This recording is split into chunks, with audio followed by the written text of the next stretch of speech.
What's going on, Pisces? Welcome to or back to my channel. It's Craft and Conjure with Aquarius Moon Tarot. We're about to jump into your energy. This goes out the Sun, Moon, Rising, Jupiter, Venus with a twist of Mercury. Men and women, singles and couples. Cross watchers are welcome. For those into numerology, look up 1111 or 11. Or if you've been seeing 1111 or 11 and that's a confirmation, there you go. This reading might be for you. What we got for the Pisces?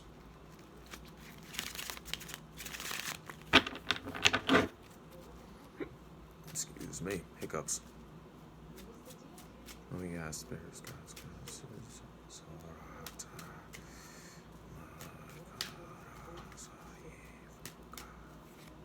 ships coming in.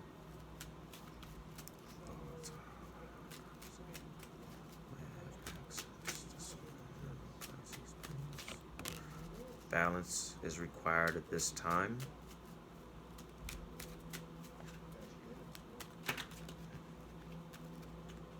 Psychic gifts are emerging.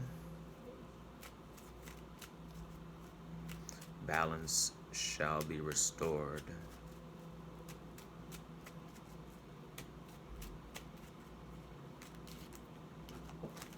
And some cards fell on the floor.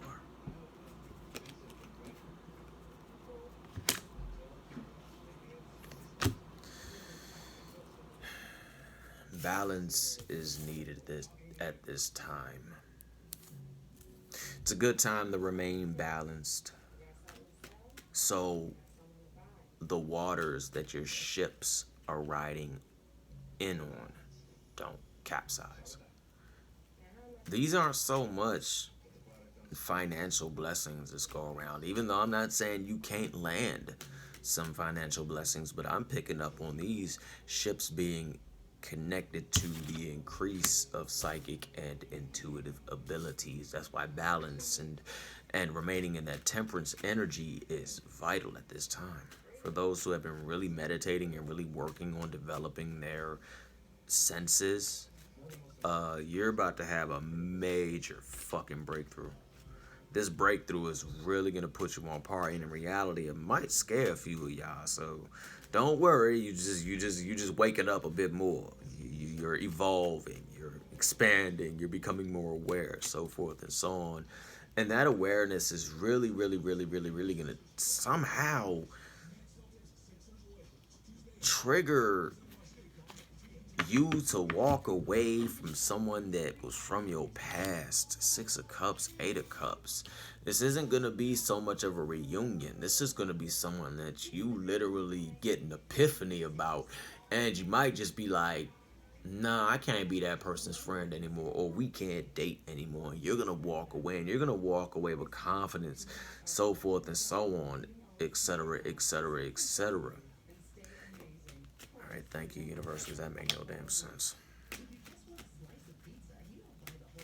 Also, with the emerging and enhancing of these intuitive and psychic abilities, they're not going to hit you subtly. Don't worry, it might be one of those experiences where you wake up at 3 in the morning and see like your deity standing in front of you, or your angels or your guides. It's going to be one of those things that's going to be so potent that's probably going to make you question everything.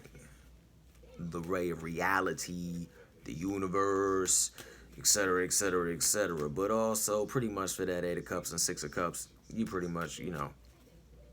And also, when you walk away, I just wanted to add this, you're going to feel relief. It's not going to be a beef or anything like that. It's not going to be something horrible. You're just going to walk away.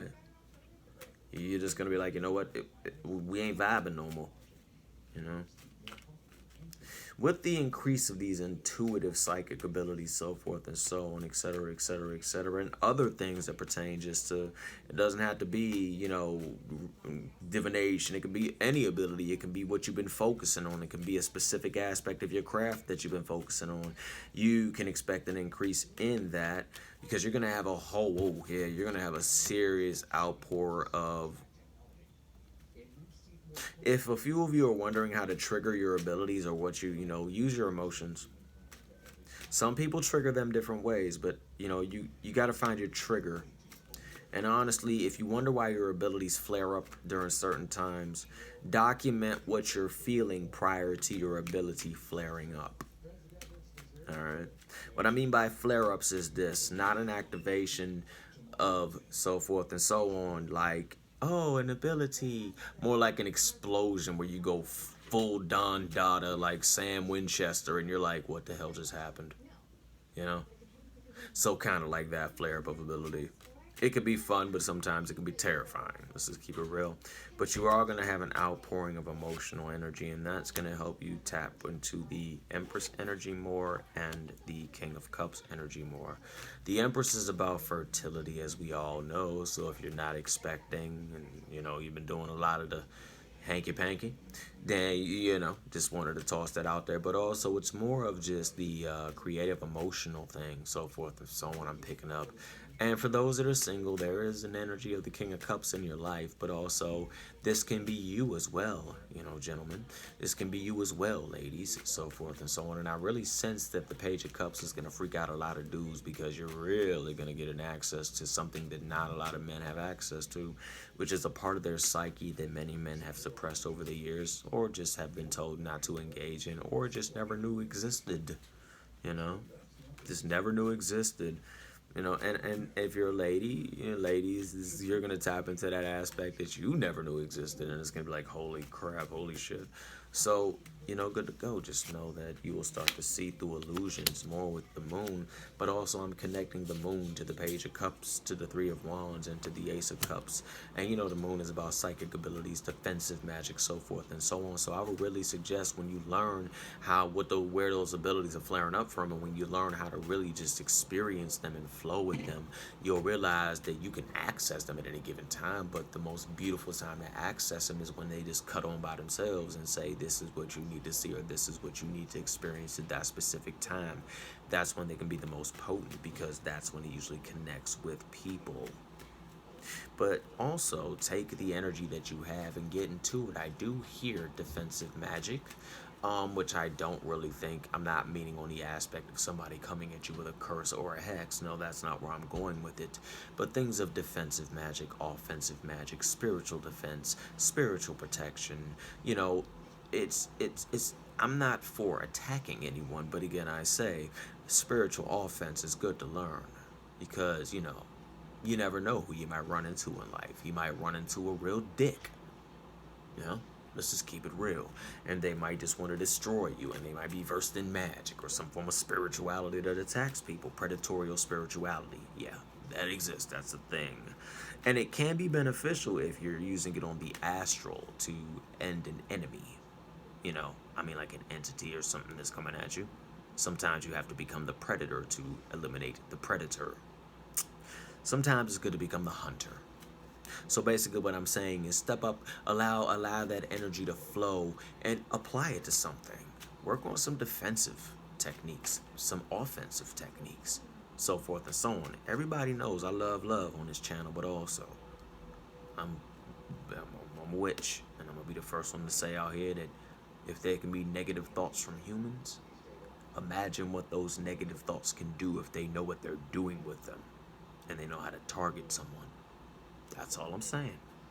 All right? And it is good to learn some form of defense.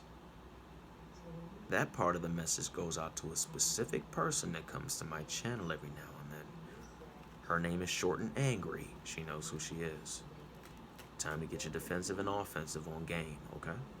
And for anyone else that needs to worry about defensive and offensive, it's good to have that. Because sometimes when you have tower moments, I'll say it, it's not always natural. If you build something, someone can knock it right down. Alright? So it's always good to have defensive and offensive skills. But outside of that, these abilities that are going to emerge are going to be healing, love, just everything. But we all have that shadow and that light. We all have that dark and that light. We all have the psyches. We all have the ability to create and destroy. And sometimes destruction is good. That's all I got for you. If this resonated with you in some way, shape, manner, or form, please like, share, and subscribe. And make sure you join the Craft and Conjure Aquarius Moon Tarot family. And I'll talk to you soon. Peace.